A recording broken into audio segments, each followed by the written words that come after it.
আমার প্রিয় ছাত্রছাত্রীরা, স্যামস ক্লাসরুমে তোমাদের স্বাগত। আজকের এই পর্বে আমি শ্রীকৃষ্ণ কীর্তন কাব্য সম্পর্কে সংক্ষেপে আলোচনা করব। 1316 বঙ্গাব্দে, ইংরেজি 1909 খ্রিস্টাব্দে শ্রীযুক্ত বসন্তরঞ্জন রায়বিদ্যবল্লভ বাঁকুড়া জেলার কাঁকিল্লা গ্রামে শ্রীনিবাস আচার্য মহাপ্রভুর দহিত্র বংশধর দেবেন্দ্রনাথ মুখোপাধ্যায়ের গোয়াল ঘরের মাচার উপর ধামাভরা একরাশি পুঁথির মধ্যে শ্রীকৃষ্ণ কীর্তন গ্রন্থের পুঁথিটি আবিষ্কার করেন। গ্রন্থটির বিষয়বস্তু রাধাকৃষ্ণের প্রণয়লীলা। 1323 বঙ্গাব্দে 1916 খ্রিস্টাব্দে বসন্তরঞ্জন রায়েরই সম্পাদনায় বঙ্গীয় সাহিত্য পরিষদ থেকে পুঁথিটি প্রকাশিত হয়। তাহলে আমরা কি পাচ্ছি যে 1909 খ্রিস্টাব্দে বসন্তরঞ্জন রায়বিদ্যবল্লভ মহাশয় দেবেন্দ্রনাথ মুখোপাধ্যায়ের গোয়ালঘরের মাচা থেকে আবিষ্কার করেন এবং 1916 খ্রিস্টাব্দে তিনি এই গ্রন্থটি শ্রীকৃষ্ণ কীর্তন নামে প্রকাশ করেন। বড়িচণ্ডীদাসের শ্রীকৃষ্ণ কীর্তন কাব্যটির কাহিনী বা আখ্যান আমরা এখন সংক্ষেপে আলোচনা করে নেব। শ্রীকৃষ্ণ কীর্তন প্রকাশনার অব্যবহিত পর হতেই এই কাব্যের কাহিনী, কাব্যমূল্য ও কবির রুচি নানা জনের নানা প্রশ্ন জাগিয়ে তুলেছে। কেউ কেউ এই কাব্যকে শিল্পোৎকর্ষের শ্রেষ্ঠ নিদর্শন বলে গ্রহণ করেছেন, আবার কেউ বা একে গ্রাম্য বর্বরতার নরক বিশেষ বলতে চেয়েছেন। অর্থাৎ শ্রীকৃষ্ণ কীর্তন কাব্য নিয়ে দুটি ভাগে বিভক্ত হয়ে গেছে মানুষ। একদল বলছে যে না এটা ভালো, আর একদল বলছে না একদম নিকৃষ্ট সাহিত্য। তো যাই হোক, আমরা এখন কাব্যটির 13টি খণ্ড আলোচনা করব। পুঁথিটির আদ্যান্ত ও মধ্যের কিছু অংশ খণ্ডিত হলেও বর্ণিত ঘটনার ধারা অনুসরণ কিছুমাত্র দুরূহ নহে। রাধাকৃষ্ণের প্রণয়লীলায় এই কাব্যের প্রধান উপজীব্য। অর্থাৎ রাধা আর কৃষ্ণের প্রেমলীলা বা প্রণয়লীলাটাই হচ্ছে এই কাব্যের মূল বিষয়। কৃষ্ণের জন্ম থেকে আরম্ভ করে মথুরা গমন, মথুরা হতে ক্ষণিকের জন্য প্রত্যাবর্তন এবং রাধাকৃষ্ণের পুনর্মিলনের পর কংস ধ্বংসের জন্য কৃষ্ণের মথুরায় গমন ও রাধার বিলাপ, এইখানে পুঁথি খণ্ডিত। অর্থাৎ আমরা কি দেখতে পাচ্ছি যে রাধা কৃষ্ণের প্রেম, তারপর মথুরায় যাওয়া, আবার কিছু সময়ের জন্য রাধার সঙ্গে পুনর্মিলন ঘটিয়ে আবার কৃষ্ণকে মথুরায় চলে যেতে হয় কংসকে বধ করার জন্য। এই বিষয়টি 13টি খণ্ডে আছে। তাহলে প্রথমেই চলে আসি আমরা শ্রীকৃষ্ণ কীর্তন মোট 13টি খণ্ডে বিভক্ত।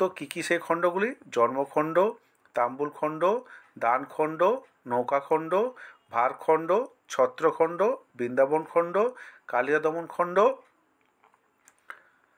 যমুনাখণ্ড, হারখণ্ড, বানখণ্ড, বংশীখণ্ড ও রাধাবিরহ। দেখো, এখানে 13টি খণ্ডের মধ্যে 12টিতে খণ্ড লেখা আছে, কিন্তু 13 নম্বর রাধাবিরহতে কিন্তু খণ্ড লেখা নেই। তাই অনেকের মতে রাধাবিরহ অংশটি প্রক্ষিপ্ত, কারণ রাধাবিরহতে খণ্ড নামটি নেই। যাই হোক, শেষ স্বর্গ বা রাধাবিরহে খণ্ড নাম যুক্ত হয়নি। এই জন্য কেউ কেউ মনে করেন এর শেষাংশ বোধহয় বড়িচণ্ডীদাসের রচনা নয়, তিনি রচনা করলে একে খণ্ড নামে অভিহিত করতেন। বিষয়টি তোমরা বুঝতে পেরেছ নিশ্চয়। এরপর চলে আসি প্রথম যে খণ্ড, তা হচ্ছে জন্মখণ্ড। জন্মখণ্ডে কী আছে দেখো। দেখো এই খণ্ডে দেবগণের প্রার্থনায় ভূভার হরণের জন্য রাধাকৃষ্ণের জন্মকাহিনী বর্ণিত। বিষ্ণুর কৃষ্ণরূপে বাসুদেবের পুত্র হয়ে জন্ম বৃন্দাবনের নন্দালয়ে স্থানান্তরিত। অর্থাৎ কংসের কারাগারে বাসুদেবের এবং দেবকীর গর্ভে জন্মগ্রহণ করলেও বৃন্দাবনে নন্দের ঘরে তাকে চলে যেতে হয়, কারণ না হলে কৃষ্ণকে হত্যা করে দেবে কে? কংস। তিনি জানতেন বাসুদেব এবং দেবকীর গর্ভে যে সন্তান আসবে সেই সন্তানই তাকে হত্যা করবে। এই কারণে তিনি প্রতিটি সন্তানকে মেরে দিতেন। কৃষ্ণের সম্ভোগের জন্য লক্ষ্মী দেবীর সাগরগোয়ালার ঘরে তার পত্নী পদুমার গর্ভে রাধারূপে জন্ম। অর্থাৎ আমরা দেখতে পাচ্ছি তার জন্মখণ্ডে যে কৃষ্ণ হচ্ছে আমাদের নারায়ণ এবং লক্ষ্মী হচ্ছে রাধা। এরপরে যে খণ্ডটা সেটা হচ্ছে তাম্বুলখণ্ড। এই খণ্ডে আমরা কি দেখছি না, এই খণ্ডে রাধার অসামান্য রূপলাবণ্যের কথা শুনে শ্রীকৃষ্ণ কর্তৃক বড়াইয়ের মারফতে কামাচার আমন্ত্রণ সূচক তাম্বুলাদি রাধাকে উপহার প্রেরণ। আমরা এখানে দেখতে পাচ্ছি শ্রীকৃষ্ণ প্রেম নিবেদন করছে রাধাকে, কিন্তু এই প্রেম নিবেদন নৈসর্গিক নয়। অর্থাৎ আমাদের যে ভালোবাসা দুটো দিক থাকে, একটা একটা শরীর এবং একটা মন। এখানে মনের থেকে শরীরটাই শ্রীকৃষ্ণ বেশি করেই চেয়েছে, কারণ এখানে আমরা দেখতে পাচ্ছি কামাচার আমন্ত্রণ সূচক, অর্থাৎ কামনায় প্রবৃত্ত হয়ে তিনি রাধাকে পেতে চাইলেন। এটাই শ্রীকৃষ্ণের পূর্বরাগ। স্বরূপ বিস্তৃত রাধা চন্দ্রাবলী কর্তৃক তার সব্যঙ্গে প্রত্যাখ্যান এবং বড়াইকে অপমান। রাধা এটা কোনো মতেই মেনে নেয় না, কারণ তিনি বিবাহিত, তাই কখনোই সম্ভব নয়, এবং বড়াইকে অসম্মানও করেছিলেন এই বিষয়ে। এরপরে হচ্ছে দানখণ্ড। দানখণ্ডে আমরা কি দেখতে পাচ্ছি? এখানে কৃষ্ণ ও বড়াইয়ের রাধা লাভের ষড়যন্ত্র। যেহেতু রাধা বড়াইকে অসম্মান করলো, তখন কি করলো? বড়াই কৃষ্ণের সাথে মিলিত হয়ে ষড়যন্ত্রে লিপ্ত হলো এবং দানী সেজে কৃষ্ণ কর্তৃক রাধার দধিদুগ্ধ বিনষ্ট। দানী সেজে রাধার যে দুধ দই নিয়ে যেত তা নষ্ট করে দিল, রাধাকে বলপূর্বক সম্ভোগ করলো। তাহলে আমরা দানখণ্ডে দেখতে পাচ্ছি কৃষ্ণ রাধাকে জোরপূর্বক তার ভালোবাসা আদায় করে নিল। এর পরের খণ্ড হচ্ছে নৌকাখণ্ড। এই খণ্ডে শ্রীকৃষ্ণের কাণ্ডারি বেশে গোপীগণকে যমুনা পারকরণ, অর্থাৎ এখানে আমরা কাণ্ডারি বেশে গোপীগণকে যমুনা পার করতে দেখছি শ্রীকৃষ্ণকে, এবং নৌকা ডুবিয়ে দিয়ে রাধা কৃষ্ণের জলবিহার, রাধার প্রতিকূল ও বাম্যভাব পরিত্যাগ। এখানেও আমরা দেখছি যে রাধাকে পাওয়ার একটা ষড়যন্ত্র কৃষ্ণ করেছে। তিনি কি করেছেন? নৌকাগুলি ডুবি দিয়ে জলবিহারে মত্ত হয়েছেন রাধার সঙ্গে কৃষ্ণের। এরপরের যে খণ্ড সেটা হচ্ছে ভারখণ্ড। এখানে ভারবাহী রূপে শ্রীকৃষ্ণ কর্তৃক রাধার দধিদুগ্ধ পসরা বহন। এখানে আমরা দেখতে পাবো এই খণ্ডে কৃষ্ণ রাধার যা দুধ দই নিয়ে তো সব বহন করছে এই খণ্ডে। এর পরের খণ্ড হচ্ছে ছত্রখণ্ড। এই খণ্ডে রাধার আতপ নিবারণার্থ শ্রীকৃষ্ণ কর্তৃক ছত্রধারণ এবং রাধা কর্তৃক রতিদানের আশ্বাস প্রদান। অর্থাৎ এখানে আমরা দেখছি রাধা ছলনা করছে, রাধা কৃষ্ণকে দিয়ে অনেক কাজ করিয়ে নিচ্ছে, তার বিনিময়ে তাকে ভালোবাসা দেবে এই অঙ্গীকার করে। এরপরে যেটি হচ্ছে বৃন্দাবন খণ্ড। এই খণ্ডে গোপীসহ কৃষ্ণের বনবিলাস এবং রাধাকৃষ্ণের মিলন। এখানে আমরা মূলত দেখছি শ্রীকৃষ্ণের ভালোবাসা শরীরকে ছাড়িয়ে গিয়ে মনের মধ্যে প্রবেশ করছে, অর্থাৎ রাধাকৃষ্ণের যে রাসমেলা বলা হয় এই রাস থেকেই এসেছে। এরপর যেটা আসছে যমুনা খণ্ড, কালিয়া দমন খণ্ড। যমুনা খণ্ডের অংশ কৃষ্ণের কালিয়া দমন। যমুনা খণ্ডে গোপীগণ সহ কৃষ্ণের জলবিহার এবং কৃষ্ণ কর্তৃক গোপীগণের বস্ত্রহরণ। যমুনা খণ্ডে আমরা দেখছি যমুনাতে গিয়ে তারা একসাথে স্নান করছে, সেখানে কৃষ্ণ গোপীগণের বস্ত্রহরণ করে দিল। আর কালিয়া দমন খণ্ডে আমরা কি দেখব?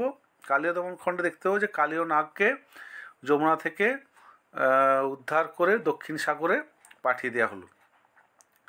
তো এরপরে যেটা হচ্ছে হারখণ্ড। এই খণ্ডে রাধার হার অপহরণের জন্য যশোদা সমীপে কৃষ্ণের দুষ্কর্মের বিরুদ্ধে রাধার অভিযোগ। আমরা দেখেছি যমুনা খণ্ডে তার বস্ত্রহরণ এবং তার সঙ্গে সঙ্গে হারও নিয়ে চলে যায়, অলঙ্কার, এবং এইটা জানতে পেরে রাধা কৃষ্ণের মা যশোদার কাছে গিয়ে নালিশ করে। এটি হচ্ছে হারখণ্ড।